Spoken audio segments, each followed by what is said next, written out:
దేవుని పరిశుద్ధ నామమునకు స్తోత్రములండి. యేసుక్రీస్తు పరిశుద్ధ నామములో మరొకసారి మీ అందరికీ నా యొక్క హృదయపూర్వక వందనములు. ఈ యొక్క ఎఫ్రాతా ప్రేయర్ ఫెలోషిప్ ఆరాధనకు మరియు ఈ యొక్క యూట్యూబ్ ఛానల్ ద్వారా వీక్షిస్తున్న ప్రతి ప్రియ శ్రోతకు నా హృదయపూర్వక వందనములు, అభినందనలు, ఆహ్వానములను తెలియజేస్తూ ఉంటున్నాను. దేవుడు నిజంగా గత వారంలో మనల్ని కాచి కాపాడి తన కృపలో భద్రపరిచి కనీసం 12 వారాల తర్వాత తిరిగి మనల్ని తన పాదస్థుల్లో సమకూర్చాడు. So we must be grateful to God. మనందరం దేవునికి కృతజ్ఞులంగా మనం ఉండాలి, ఆసక్తిగా ఉండాలి, తిరిగి రానున్న దినాల కోసం ప్రార్థన చేయాలి. ఈ దినాలను ఆలోచన చేస్తుండగా దేవుడు తిరిగి నాకు ఒక వాక్యాన్ని ఆయన చూపించాడు. ఈ వాక్యాల గురించి ఎగ్జాక్ట్గా కరోనాను బేస్ చేసుకొని, కరోనా వైరస్ను నేను ఆధారం చేసుకొని స్టార్టింగ్ నుండి వాక్యాలు చెప్పాను, చాలా చెప్పాను. I do not know how many of you are observed. మీరు నా యొక్క యూట్యూబ్ ఛానల్ ఎంతమంది వాక్యాలను చూసి అబ్జర్వ్ చేశారో లేదో నాకైతే తెలియదు.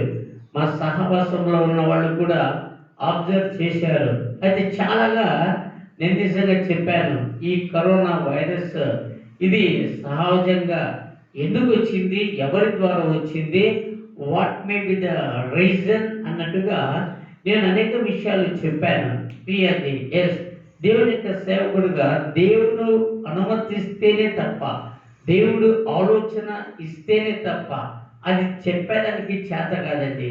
అందుకే నేను ఆలోచన చేస్తూ ఉంటే దీని గురించి ఇంకా దేవుడు వేరే వేరే ఆలోచనలను ఇస్తూ ఉంటున్నాడు. కృష్ణుడు ప్రియులారా, కనుక మీరు కూడా ఇది గమనించాలంటూ చెప్తున్నాను. నాతో కలిసి ఆ యొక్క ఒక వాక్యాన్ని మనం చూసుకుందాం.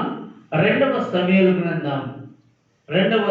గ్రంథం మనము చూసినట్లయితే ఆ యొక్క 2వ సమూయేలు గ్రంథంలో 24వ అధ్యాయం, that is the last chapter of the book of 2 Samuel. 2వ సమూయేలు గ్రంథం 24వ అధ్యాయం. 24వ అధ్యాయంలో నేను ఈ మొదటి 2 వచనాలను నేను చదివి మీకు వినిపిస్తా. క్రీస్తు ప్రియులారా, మీరందరూ జాగ్రత్తగా వినాలంటూ మిమ్మల్ని అందరినీ కూడా నేను కోరుతూ ఉంటున్నాను. ఈ యొక్క మాటలు చాలా ఆసక్తిగా వినండి. ఇంకొక మారు యెహోవా కోపము ఇశ్రాయేలీయుల మీద రగులుకొనగా ఆయన దావీదును వారి మీదికి ప్రేరేపింపచేసి, నీవు పోయి ఇశ్రాయేలు వారిని, యూదా వారిని లెక్కించుమని అతనికి ఆజ్ఞ ఇచ్చెను. అందుకు రాజు తన యొద్దనున్న సైన్యాధిపతి అయిన యోవాబును పిలిచి, జనసంఖ్యను ఎంతైనది నాకు తెలియగలందులకై దాను మొదలుకొని బేర్షెబా వరకు ఇశ్రాయేలు గోత్రములలో నీవు సంచారము చేసి వారిని లెక్కించమని ఆజ్ఞ ఇయ్యగా, యోవాబు జనుల సంఖ్య ఎంత ఉన్ననో నా ఏలిన వాడవును రాజుమునకు నీవు బ్రతికి ఉండగా నీ దేవుడైన యెహోవా దానిని 100 అంతలు ఎక్కువ చేయనుగాక, నా ఏలిన వాడవును రాజుమునకు నీకు ఈ కోరిక ఎలా పుట్టేను. ప్రియులారా, ఇది చాలా హృదయము ఒక బద్దలయ్యే ఒక వాక్యం అండి, ఆలోచన చేసే వాక్యం. చాలా బాధ అవుతుంది. ఈ వాక్యాన్ని మీరు ఎన్నిసార్లు చదివారో, ఎలా చదివారో కానీ, అయితే దేవుని యొక్క వాక్యంలో మాత్రం తప్పుండదు, దేవునికి తప్పుండదు. పై వచనంలో మనం చూసినట్లయితే ఏముంటున్నదంటే, ఆ యొక్క దేవుడే ప్రేరేపించాడు అంటున్నది కదా.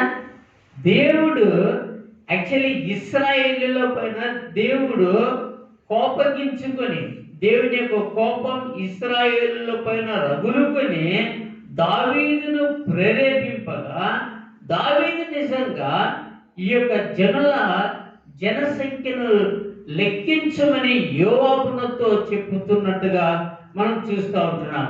కానీ ఈ మాటలో మనం చూసినట్లయితే తిరిగి నిజంగా కింది వచ్చిన వాళ్ళని మీరు ఇంటికి వెళ్ళిన తర్వాత చదువుకున్నట్లయితే ఈ విషయంలో దావీదు పాపం చేస్తాడు అని దేవుడు చూపించాడు. ఆ యొక్క ప్రవక్త ద్వారా దావీదు, నువ్వు చేసిన ఈ పాపాన్ని బట్టి నువ్వు శిక్షను అనుభవించాలా అని దావీదు అంటే ఏ పాపం చేశాడు అని చూపించాడంటే ఈ లెక్కించిందే పాపం అని చెప్పాడు. ఇది జనులను లెక్కించిందే నీ పాపం. ఈ పాపం నువ్వు చేసినందుకు నువ్వు నిజంగా దేవుని యొక్క నా శిక్షను అనుభవించాలా అని చెప్పాడు. ఏంటి ఆ శిక్ష అంటే నువ్వు మూడు విషయాలు నీ యొక్క ముందు నువ్వు కోరుకున్నాను. ఒకటి, నీవు నిజంగా జనుల మధ్య ఉండకుండా పారిపోవాలా, లేకుంటే యుద్ధాలలో ఓడిపోవాలా, లేకుంటే ఒక తెగులు వస్తుంది, ఆ తెగులు నీ దేశమంతా తగులుకుంటుంది, దాని ద్వారా అనేకులు మరణిస్తారు, దాన్ని అనుభవించాలా. These are the 3 judgments that I am going to set before you. Come on, you choose the best according to you because of your sin that you committed against God అని అంటాడు. సో క్రీస్తు ప్రియులారా, ఆ రీతిగా దావీదుగా బాధపడతాడు. దావీదు ఇక్కడ question చేయాల, ఇది దేవుని ద్వారా వచ్చిందా కాదా అని కాదు. దావీదు could have asked God, David could have asked God, ప్రభా ఈ ఆలోచన నువ్వే ఇచ్చావు కదా, నువ్వే ప్రేరేపించావు కదా జనులను లెక్కించమని. Again why you are saying that it's my mistake, నేను ఎందుకు పాపం చేశాను, ఎందుకు నాకు ఈ యొక్క 3 విధములైన తీర్పులు ఉంటున్నవి అని దావీదు అడగల. అంటే ఏంటంటే సంథింగ్ హిడెన్ ఇన్ దిస్, దీంట్లో ఏదో ఉంటున్నది. ఒకవేళ నిజంగా దేవుడే ప్రేరేపించింటే దావీదు వెంటనే అడిగేవాడు, ప్రభా నాకేం తెలుసు నాయన, నేను అన్యం పుణ్యం ఎరగని వాడిని కదా, నువ్వే కదా ఈ ప్రేరేపణించింది, మరి నువ్వు చెప్పినట్టే నేను లెక్కించాను కదా, నువ్వు చెప్పినట్టే నేను లెక్కిస్తే నాకెందుకు ప్రభా ఈ యొక్క తీర్పు, ఎందుకు ప్రభా ఈ శ్రమలు అని అడిగేవాడు. అడగాల. సో ఈ సత్యం ఏంటయ్యా, నేను రాత్రి తల పగల కొట్టుకునేలాగా చాలాసార్లు ఆలోచన చేస్తూ ఉంటాం. వై ఇట్ ఈస్, దేవుడే ప్రేరేపించాడు ఇక్కడ. అయితే దేవుడే దావీదును పాపం చేశాడన్నాడు, ఆ పాపానికి నువ్వు పరిహారం అనుభవించాలన్నాడు అని నేను ఆలోచన చేస్తుండగా again it's made up my mind to flip through the scripture. తిరిగి దేవుని యొక్క వాక్యాన్ని నేను చూసేదానికి ప్రారంభించాను. అదేవిధంగా నాతో కలిసి ఎవరైనా తీయవచ్చు దినవృత్తాంతాల మొదటి గ్రంథం 21వ అధ్యాయం, the book of first chronicles, okay, 21st chapter, దినవృత్తాంతాల మొదటి గ్రంథం 21వ అధ్యాయం మరి 1వ వచనం చదువుదాం. చాలా ఎంత బాగుంటుంది దేవుని యొక్క వాక్యం. చూడండి, దేవుని యొక్క వాక్యాన్ని పరిశీలించి చదవాలి. We should enjoy the word of God. Okay, తర్వాత సాతాను ఇశ్రాయేలునకు విరోధముగా లేచి ఇశ్రాయేలులను లెక్కించుటకు దావీదును ప్రేరేపింపగా. What is the difference? ఆలోచన చేశారా? ఈ యొక్క వ్యత్యాసాన్ని ఆలోచన చేశారా? అక్కడే చూస్తున్నాం, దేవుడు ప్రేరేపింపగా చూసాం. కానీ యాక్చువల్లీ దేవుడు కాదు ప్రేరేపించింది. ఎవరు ప్రేరేపించారు? సైతాను. ఎలా ప్రేరేపించాడు? సైతాను నిజంగా ఇశ్రాయేలుకు విరోధముగా లేచి, అదనమాట, లేచి ఏం చేశాడు? దావీదును టెంప్ట్ చేశాడు. కొన్నిసార్లు అంతే అనుకుంటాం కదా, ఈ కరోనా డిసీజ్ ఇంతగా వచ్చింది, ఎవరి ద్వారా వచ్చింది? ఓకే, చైనా దేశం ద్వారా వచ్చింది. ఎక్కడ ప్రారంభమైంది? వ్యూహాన్లో ప్రారంభమవుతున్నది. అందుకనే నిజంగా ఇంత ప్రపంచం అంతా నాశనమవుతుందని ఏమేమో ఆలోచన చేశాం. Maybe it may be right in one angle. కానీ ఈజ్ ఇట్ పాసిబుల్? ఒకవేళ దేవుని యొక్క అనుమతి లేకుంటే దేవునికి ఈ యొక్క ఇంతమందిని చైనా వాళ్ళు నాశనం చేసేదానికి లేక వారి కరోనా నాశనం చేసేదానికి సాధ్యమా అంటే క్రీస్తునందుకులరా దేవుని అనుమతి లేకుండా చేసేది అది చాలా కష్టం. అయితే నిజంగా అయినప్పటికీ జరిగింది అంటే దీంట్లో దేవుడు నిజంగా సైతానుడు మానవులకు విరోధంగా లేచి అంటే ఎవడైతే దేవుని ఇంకా తెలుసుకొనకుండా దేవునికి ఆ యొక్క అవిధేయులుగా ఉండి సైతాను పట్ల ఉన్నారో ఉన్న వాళ్ళను తిరిగి ఎవరు ఆ యొక్క దేవుని తట్టు తిప్పకుండా ఈ యొక్క మానవులను నాశనం చేయాలా అన్న ఉద్దేశంతో సైతానుడు విరోధముగా లేచి ఈ రీతిగా ఒక దేశాన్ని ఒక ఇన్స్ట్రుమెంట్గా పరికరంగా వాడుకొని వారి ద్వారా ఈ కార్యాన్ని ప్రారంభించినట్టుగా మనం చూస్తూ ఉంటున్నాం. సమ్టైమ్స్ ఇట్ ఈస్ పాసిబుల్ అంటే ఇది దేవుడి విరోధంగా మానవులు చంపాలని కాదు ఉద్దేశం. దేవుడు ఏం చేస్తాడంటే కొన్నిసార్లు మీరు యోగును ఆలోచన చేయండి. యోగున్నాడు, దేవుడు ఆ యొక్క పరలోక రాజ్యంలో ఉన్నాడు. సైతానుడు భూలోకం అంతా సంచరించాడు, దేవుని దగ్గరికి వెళ్ళాడు. ఎక్కడి నుండి వచ్చావు? భూలోకం అంతా సంచరిస్తూ వచ్చాను. వచ్చావు, ఏం జరిగింది? Do you know about my son Job అన్నాడు. ఆయన నాకు తెలిసి నీ కుమారుడు అయితే ఆయన చుట్టూ నువ్వు రక్తపు కంచె వేసావని ఆయన కన్నలే. అంటే అర్థమైంది, ఆల్రెడీ డిస్కషన్ జరుగుతూ ఉంది. నువ్వు యోగుని గురించి తెలుసుకున్నావు అంటే నేను ఎందుకు సంచరించాడు అందరినీ శోధిస్తూ ఉంటాడు, ప్రయత్నం చేస్తూ ఉంటాడు. ఎవరు దొరుకుతామని పడేద్దామా, దేవునికి విరోధంగా వాడుకుందామని సైతానుడు ప్రయత్నం చేస్తూ ఉంటాడు. ఆ రీతిగా తిరిగి వచ్చానన్నాడు. నీకు ఎవరైనా దొరికారంటే ప్రయత్నం చేశాను కానీ ఒకడు ఉన్నాడు కానీ వాడు నిజంగా నాకు లొంగిపోలే. ఎవడు? యోగుడు. ఓకే సరే, ఎందుకైనా లొంగిపోగలంటే ఆయన రక్తపు నీ యొక్క కోట కంచె అది అడ్డుగా ఉన్నది అందుకనే అని చెప్పాడు. ఆ సందర్భంలో క్రీస్తు ప్రియులు కదా ఆ యొక్క జరిగిన విషయము ఏమని ఆలోచన చేసినట్లయితే నువ్వు వెళ్ళు, మొన్నట్టుగా నేను పర్మిషన్ ఇస్తా, నువ్వు వెళ్ళి నా కుమారుడైన యోగును నువ్వు పరీక్షించుకో, కానీ సుమా నువ్వు ఏమాత్రము ఆయన ప్రాణం పైన ప్రయత్నం చేయకూడదు, నా ప్రాణాన్ని మాత్రం నీకు అప్పగింపను అని చెప్పాడు. అంటే ఏంటంటే సైతానుడు యోగును శోధించడానికి వచ్చాడు. యోగును నిజంగా అనేక విషయాలను కొల్లగొట్టుట ద్వారా శోధించాడు. But with the permission of God వచ్చాడు కదా, దేవుని పర్మిషన్తోనే వచ్చాడు, దేవుని దగ్గర నుండి వచ్చాడు, పర్మిషన్తోనే వచ్చాడు. అదితే శోధించాడు. అంటే అర్థమైంది, ఈడ సైతానుడు యోగు యొక్క నాశనమును కోరుతా ఉంటున్నాడు. దేవుడైతే సైతాన్ని యొక్క ప్రయత్నంలో తన కుమారుణ్ణి బలపరచాల, విశ్వాసంలో స్థిరపరచాల, ఈ సైతానుకు ఛాలెంజ్గా నిలబెట్టాలా, ఈ సైతానుకు విరోధంగా తన కుమారుని నిలబెట్టుకొని తన కుమారుని ద్వారానే సైతాన్ని ఏడిపించాలన్న ఉద్దేశమేమో దేవుని. కనుక ఈ రీతిగా ఇక్కడ దేవుడు ప్రేరేపించాడంటే దేవుడు కాదు, సైతానుడే ఇశ్రాయేలుల పైన విరోధంగా లేచి వాటిని నాశనం చేయాలని దావీదును ఉపయోగించుకొని దావీదుకు ప్రేరేపణించాడు లెక్కించమని అని మనము చూస్తూ ఉంటున్నాం. దేవుడి శోధించాడు. చూడండి, ఒక వాక్యం చూడండి, యాకోబు గ్రంథం 1వ అధ్యాయంలో మనం చూసినట్లయితే 12వ వచనంలో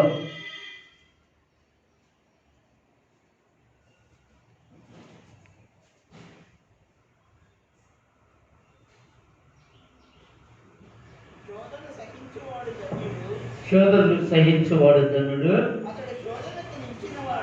అతడి శోధనకు మించిన వాడై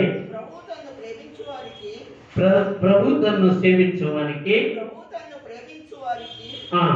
వాగ్దానం చేసిన జీవ కిరీటము పొందును. వాగ్దానం చేసిన జీవ కిరీటం పొందును. దేవుడు కీడు విషయమై శోధింపనేరడు. దేవుడు కీడు విషయమై శోధింపనేరడు. కీడు విషయమై శోధింపనేరడు. ఆయన ఎవరిని శోధింపడు కనుక. ఆయన ఎవరిని శోధింపడు కనుక. ఎవడైనాను శోధింపబడినప్పుడు నేను దేవుని చేత శోధింపబడుతున్నానని అనకూడదు. ప్రతివాడును తన స్వకీయమైన దురాశ చేత ఈడువబడి మరలు కొల్పబడిన వాడై ప్రతివాడును తన స్వకీయ దురాశల చేత ఈడువబడి మరలు కొల్పబడిన వాడై శోధింపబడును కానీ దేవుడి శోధింపడు అని ఆలోచించాలి. Because God is not man to tempt, but God can test. God will test. దేవుడు శోధించడు, ఎప్పటికైనా పరిశోధిస్తాడు, పరీక్షిస్తాడు.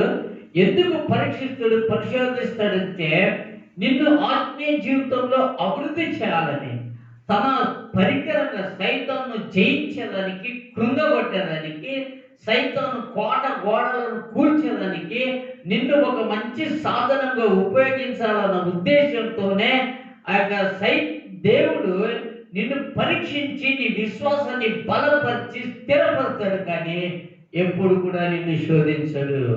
అదేవిధంగా సైతానుడు ప్రయత్నం చేస్తూ ఉంటాడు.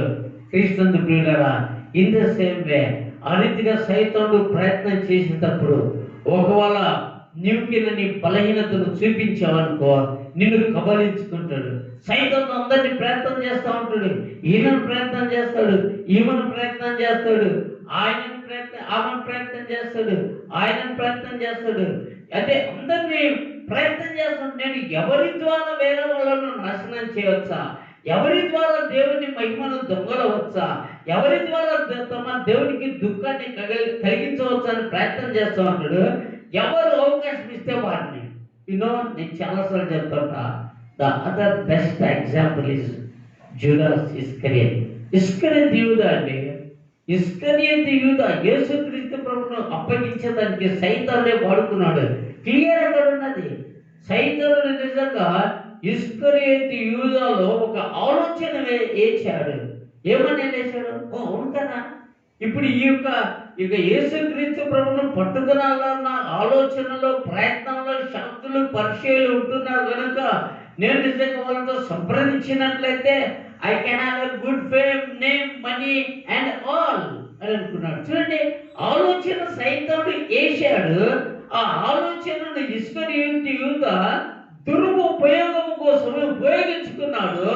దాన్ని నిజంగా విత్తాడు, తన హృదయంలో విత్తిన దాన్ని పెంచుతూ ఉన్నాడు, పెంచుతూ కోసిపడేస్తున్నాడు.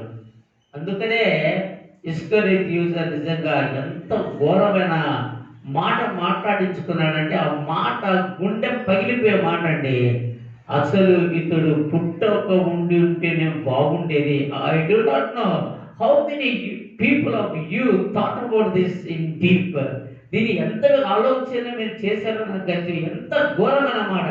అసలు ఇతడు పుట్టక ఉండి ఉంటేనే బాగుండేదంటే దేవుని పైన దేవునికి వాడిపైన కోపం కాదు, అంటే God is feeling pity on Judas Iscariot అనమాట. యూదా ఇస్కరియత్ పైన దేవుడు ఇతడు పుట్టక ఉండుంటేనే బాగుండేదంటే ఎంత ఘోరమైన సిచ్యువేషన్ ఉంది. వీడు పుట్టాడు, జన్మించాడు, నన్ను తెలుసుకున్నాడు, వెంబడించాడు. అయితే నిజంగా దురదృష్టం ఇచ్చానా ఈడు వీని యొక్క దురాశకులని సైతాను ద్వారా మరలు కొలపబడ్డాడు. సైతాను ఆలోచనకు అవకాశం ఇచ్చాడు. అయ్యో నాశనమవుతున్నాడే, ఇతడు పుట్టక ఉండుంటేనే బాగుండేది అని అన్నాడండి. క్రీస్తుగా సైతానుడు నిజంగా పేతురు కూడా ప్రార్థన చేసి ఉంటాడు, తోమను కూడా ప్రార్థన చేశాడు, యోహాను కూడా ప్రార్థన చేశాడు. అయితే వారు కొద్దిగా దేవుని యందు నిలకడగలిగి భయం కలిగి అయ్యో ఇది చెడు ఆలోచన, యేసుక్రీస్తు ప్రభువుని అలాగూ పట్టించాలని తప్పించుకున్నారు. అయితే నిజంగా యూదా చిక్కిపోయాడు. తన బలహీనతను, దురాశలను బట్టి ఆ రీతిగా సైతం నిన్ను ప్రార్థన చేస్తాడు. ఇదో ఈ కరోనా ఎందుకు వచ్చింది? This is not a god. ఇది ఈ రీతిగా వచ్చింది. So we have to fight in this way. అందుకని మనం చాలా జాగ్రత్తగా ఉండాలా. ప్రార్థన తర్వాత సంగతి, వాక్యం తర్వాత సంగతి, చర్చి తర్వాత సంగతి, సువార్త తర్వాత సంగతి. What ever that may be, I better be in for my self అనే సైతం నిన్ను భయపించే అవకాశాలు ఉంటున్నాయి. నీకున్న ఆసక్తిని కూడా తీసివేసే అవకాశాలు ఉంటున్నాయి. క్రీస్తునందు ప్రియ సహోదరి సహోదరులారా, ఆలోచన చేయండి. ఒకసారి ఆలోచన చేయండి. సైతానుకు అవకాశం ఏంటి? సరే, ఇక్కడ దావీదు ఏ తప్పు చేశాడయ్యా, ఏ పాపం చేశాడంటే ఈ దావీదుకు ఆలోచన వచ్చింది. వాట్ ఈజ్ ఇప్పుడు డన్? దావీదుకు నిజంగా ఈ యొక్క సైతాను ద్వారా ఒక ప్రేరణ వచ్చింది, ఆలోచన వచ్చిందండి. అబ్బో, దావీదుకు ఒక మంచి ఆలోచన చెడు ఆలోచన తెలియకపోయి ఉండొచ్చు, కానీ దేవుని యొక్క కుమారుడుగా, దేవుని ద్వారా ఏర్పరచబడిన వాడిగా, దేవుని యొక్క హృదయానుసారుడుగా, దేవుని యొక్క హృదయానుసారుడుగా దావీదుకు వచ్చిన ఆలోచన వెంటనే దావీదు ఆలోచన చేయాల్సింది. ఏమని? ఈ ఆలోచన నాకెందుకు వచ్చింది? ఈ ఆలోచన నాకు ఎందుకు వచ్చింది ప్రభా? ఏంటి ప్రభా, నాకు కొత్త ఆలోచన వస్తూ ఉంది. ఈ ఆలోచనలో తేడా ఉందే, ఈ ఆలోచనలో వ్యత్యాసం ఉందే. నా జన్మ సంఖ్య నేను ఎందుకు లెక్కించాలా ప్రభా? ఎప్పుడు నాకు కూడా చెప్పలేదే అని ఆలోచన చేయాల్సింది. అంటే కొన్నిసార్లు మనం అనుకుంటారు, చాలా మందికి ఈ యొక్క మాటలు చాలా ఒపీనియన్స్ ఉన్నాయి. కొంతమంది అన్నారు, ఇది లెక్కించడం లేదు తప్పయ్యా అన్నారు. మోసే లెక్కించలేదా? మోసే లెక్కించాడు. లేక నిజంగా ఎంతో మంది దేవుని యొక్క సేవకులు లెక్కించలేదా? లెక్కించాడు. కాపరు లెక్కించకూడదు, తన గొర్రెలను లెక్కించవచ్చు, మరి లెక్కించడం లేదు తప్పు అని చాలా మంది ఆలోచన చేశారు. కొంతమంది అన్నారు, ఈ లెక్కించే దాంట్లో దావీదు 20 ఏళ్లకు తక్కువ వాళ్ళను లెక్కించాడు. యాక్చువల్లీ అకార్డింగ్ టు జ్యూస్ వాళ్ళ ప్రకారం 20 సంవత్సరాల క్రింద వాళ్ళను యుద్ధంలో చేర్చుకోనకూడదు, వాళ్ళను మిలిటరీలో లెక్క చేయకూడదు. అయితే దావీదు లెక్క చేశాడు అని అదొక తప్పు పట్టుకున్నారు. That's not actually scriptural. కొంతమంది ఏమన్నారంటే లెక్కించేటప్పుడు ట్యాక్స్ వసూలు చేశాడంట. ట్యాక్స్ వసూలు చేశాడు, అదే పొరపాటు అయింది అన్నారు. కొంతమంది ఏం చేశారంటే నిజంగా ఆయన ఏ ప్రాంతం నుండి ఏ ప్రాంతం చేశాడు కదా, వేరే వాళ్ళని కూడా లెక్కించాడు, అన్నిలను కూడా లెక్కించారని కొంతమంది అన్నారు. But all these are not. అని నిజంగా ఒకటే ఒక తప్పు దావీదు చేసిన తప్పులు ఏంటంటే, ఈ ఆలోచన దేవుడి కాదు, సైతాను యొక్క ప్రేరేపణ. సైతాను ప్రేరేపణ వచ్చినప్పుడు ఈ షుడ్ థింక్, ఇది మంచి ఆలోచన, చెడు ఆలోచన, దేవుని ఆలోచన లేక సైతాను ఆలోచన అని ఆలోచన చేయాలా. అది చేయాలంటే ఈ should enquire in the presence of God. First thing, ఆలోచన వస్తూనే దేవుని పాద సన్నిధికి వెళ్ళి ఆయన విచారణ చేయాలి. దావీదు చాలా విచారణ చేశాడు. దావీదు నిజంగా శిక్లములో ఆయన శత్రువులపైకి వెళ్ళేటప్పుడు, ప్రభా నేను వెళ్ళేనే వద్దా, నేను వెళ్తే వాళ్ళని పట్టుకోగలనా అని నిజంగా విచారణ చేశాడు. యెహోషాపాతు విచారణ చేశాడు. శత్రువులు వచ్చారు, ముట్టడి వేశారు. Lord, what you want me to do now, నేనేం చెయ్యాలా అని విచారించాడు. అయితే దావీదు చేసిన పొరపాటు ఏంటంటే విచారించరా. క్రీస్తునందు ప్రియ సహోదరి సహోదరుడా, whenever you get some thought, it's your important responsibility that you need to incur in the presence of God, whatever the work may be. Just నిజంగా ఏదో ఆలోచన వచ్చింది కదా, ఆలోచన వచ్చినప్పుడు దేవుడు నాకు ఆన్సర్, జ్ఞానం ఇచ్చాడు కదా, డబ్బు ఇచ్చాడు కదా, ఆరోగ్యం ఇచ్చాడు కదా, చాలా వైజ్ కదా, నేను చేయగలను కదా అని వెంటనే చూసుకుని చేయకూడదు. No, maybe you have a wisdom, maybe you have a money, maybe you have a health, wealth, everything, but did you inquire in the presence of the Lord? ఒకవేళ మీ యొక్క ఇంటి పని కానివ్వండి, మీ బంధువుల పని కానివ్వండి, మీ కుటుంబ పని కానివ్వండి, మీ సహవాసం పని కానివ్వండి, నీవు దేవుని యొక్క పాద సన్నిధిలో వారిని విచారించాలా, అంటే ప్రార్థన చేయాలా. That is seeking the friends of God. ఆ రీతిగా దావీదు చేయలేదండి. అదే మొదటి పొరపాటు ఏంటంటే, అంటే ఇందులో రెండవది ఏంటంటే, దావీదు దేవుడికి చెప్పాడు అబ్రహాంకు, అబ్రహామా నీ సంతానం ఎవరు కూడా లెక్కించలేరయ్యా, అంతే ఆకాశంలో నక్షత్రాల కంటే నక్షత్రముల వలెను, భూపైన ఇసుక రేణుల వలెను నేను నీ సంతానమును విస్తరింపజేసేదను. అంటే it's innumerable, you cannot count, no one can count. That's my decision. నేను ఆ రీతిగా ఆశీర్వదిస్తానని చెప్పాడు. ఈ మాట దావీదుకు జ్ఞాపకం రాలేదా? దేవుడు నిజంగా చేతికిలాగా చేసేవాడు, నేను ఎందుకు లెక్కించాలా అని ఆలోచన చేయాలా? దావీదు ఎందుకు లెక్కించాడంటే lack of faith in God. నాకు అవసరం లేదులే, నేను లెక్కించాల్సిన అవసరంలా, నా దగ్గర తక్కువ పర్వాలా, I can win the enemy. నేను శత్రువులను జయించగలను, యుద్ధంకు పోగలను, నిలబడగలను. ఇన్ని దినాలు దేవుడు నాకు సహాయం చేశాడు. నేను శత్రువులతో యుద్ధం చేశాను, శత్రువులను జయించాను, ఓడించాను. ఒక్కడున్న జయించాను, 10 మంది జయించాను, ఒక్కడు 1000 మంది లాగా కనపన్న కూడా అలాంటి వాడిని జయించాను. 1000 మంది ఉన్నా కూడా ఒక్కరి మందిని జయించాను. నాకు దేవుడి ఇక ముందెందుకు సహాయం చేయడు, వై షుడ్ ఐ కౌంట్ అని దావీదు దేవుని పైన విశ్వాసాన్ని వ్యక్తం చేయాల. రెండవది, మొట్టమొదటి దేవుని వాగ్దానం జ్ఞాపకం చేసుకున్నారు. ఫస్ట్ దానికంటే మొట్టమొదటిగా విచారణ చేయాల. రెండవది దేవుని యొక్క వాగ్దాన్ని జ్ఞాపకం చేసుకున్నాడు. మూడవదిగా దేవుని విశ్వాసం లేదు. నాలుగవదిగా నిజంగా ఆయన ఎందుకు కౌంట్ చేశాడంటే, in order to show his fame name to the whole world and nations.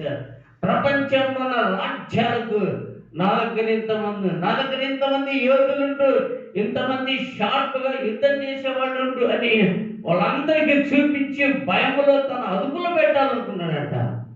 అందుకంటే ఇది సైతాను ద్వారా వచ్చిన శోధననే. దాంట్లో ఎప్పటికైనా మనం సైతాన్ యొక్క ఆలోచనలకు, శోధనలకు గురైనట్లయితే ఇవన్నీ, ఈ పాపాలన్నీ ఇన్వాల్వ్ అవుతాయండి. అందుకనే మనం చేయాల్సిన తీర్చందుకు ముగిస్తుంటున్నా, టైం అయిపోతున్నది. నేను చెప్పేది ఏంటంటే, సహవాసంగా మనకు వచ్చిన ఆలోచనను దేవుని యొక్క పాసనను బట్టి ఫస్ట్గా ప్రార్థన చేద్దాం, విచారణ చేద్దాం. రెండవది దేవుని పైన ఆధారపడదాం. మూడవది ఆయనకు విశ్వాసం ఉందాం. నాలుగవది మన యొక్క శక్తిని, జ్ఞానమును నేను ఒక్కనే చేయగలనులే, ఎవరు రాకుండా పడలేదులే, సంఘం అవసరం లేదులే, సంఘం వాళ్ళు ఏం చేస్తారులే, కాపాడేం చేస్తారులే అని అనుకోకుండా మనకు సహవాసం కావాలా, దేవుని సహవాసం కావాలా, యేసుక్రీస్తు ప్రభువుకి సహవాసం కావాలా. చూడండి, ఒక వాక్యం చదవండి. 1 యోహాను 1:7. 1 యోహాను 1:7 చదవండి. దేవుడితో అన్యోన్య సహవాసం ఎంత ప్రాముఖ్యం అనేది ఇక్కడ ఉంటుంది. సహవాసం మనం చేయాలి, అది నా యొక్క ఉద్దేశం. ఇది మిమ్మల్ని ఈ మాటలు హెచ్చరించి ముగించాలనుకున్నాను. 1 యోహాను the first epistle of John, 1st chapter 7th verse. 7వ వచనం నేను చదువుతున్నాను. మనం అబద్ధమాడుచు సత్యమును జరిగింపకుందుము. 7వ వచనం. అయితే ఆయన వెలుగులో ఉన్న ప్రకారము మనము వెలుగులో నడిచినట్లా మనము అన్యోన్య సహవాసము గలవారమై ఇందుము. అప్పుడు ఆయన కుమారుడైన యేసు రక్తము ప్రతి పాపం నుండి మనల్ని పవిత్రులుగా చేయను. క్రీస్తు ప్రియులారా, అన్యోన్య సహవాసం, దేవునితో సహవాసం కలిగి ఉండాలా. దేవునితో సాహసం కలిగి ఉంటే ఆయన రక్తం ద్వారా కడగబడతావు, కప్పబడతావు, పరిశుద్ధపరచబడతావు. రెండవదిగా నీకు దేవుని బిడ్డల సహవాసం ఉండాలా. నీకు దేవుని యొక్క బిడ్డల సహవాసం అంటే ఐక్యత, బలము, విశ్వాసంలో అభివృద్ధి ఉంటుందండి. అతిథిగా మన విశ్వాసంలో కొనసాగుతూ ఉండాలా. క్రీస్తునందు ప్రియులారా, నేను చివరిగా మనందరినీ చెప్పేది ఏంటంటే